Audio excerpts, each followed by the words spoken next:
নমস্কার বন্ধুরা, সবাই কেমন আছো? আমি ভালো আছি। আমি আজকে বানাচ্ছি বাটা মাছ দিয়ে মশলা মাছ। দেখতে থাকো। মশলা মাছ বানানোর জন্য লাগছে বাটা মাছটাকে ভালো করে ধুয়ে নুন হলুদ মাখিয়ে রেখেছি। আর এখানে লাগছে পেঁয়াজ কুচি, ধনেপাতা কুচি, টমেটো কুচি।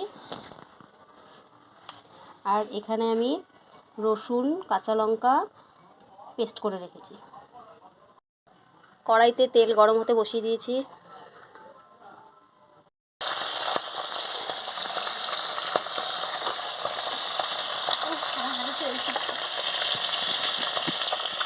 তেল গরম হয়ে গেছে, আমি মাছ ভাজার জন্য ছেড়ে দিলাম।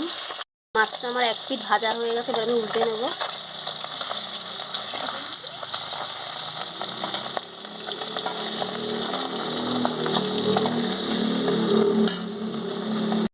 তো আমার মাছগুলো ভাজা হয়ে গেছে, এবার আমি সব তুলে নেব।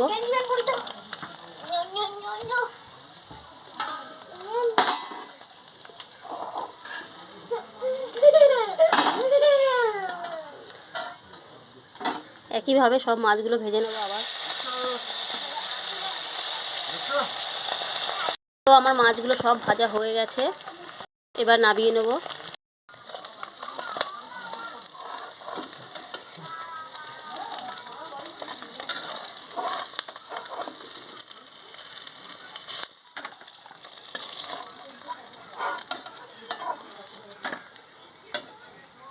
সব মাছগুলো ভাজা কমপ্লিট। তেলের মধ্যে দিয়ে দেবো কালো জিরে ফোড়ন, এরপর দিয়ে দেবো পেঁয়াজ কুচি।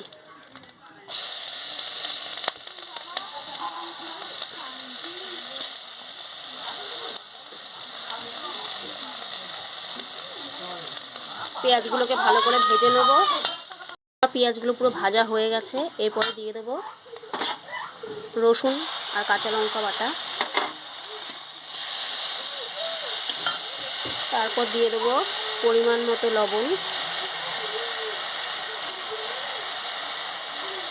আর দিয়ে দেবো 1 চা চামচ হলুদ,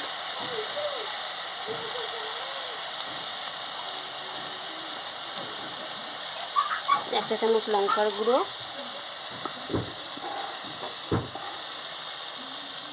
আর সামান্য জল। মশলাটাকে ভালো করে ভেজে নেব।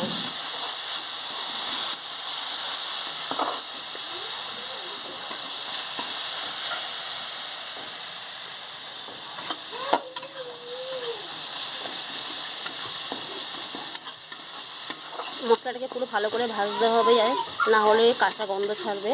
যতক্ষণ না তেল ছাড়ছে মশলাটাকে ভালো করে ভেজে নেব। তোমরা দেখো আমার মশলার থেকে তেল ছাড়া শুরু হয়ে গেছে। এরপরে দিয়ে দেবো কেটে রাখা টমেটোগুলো। এই রান্নাতে টমেটোটা একটু বেশি ব্যবহার করতে হয়, কারণ এটা খেতে একটু হালকা টকটক হবে, তবেই ভালো লাগবে। এবার টমেটোটা দিয়ে ভালো করে আবার ভেজে নেবো, যেন টমেটোটা পুরো গলে যায়।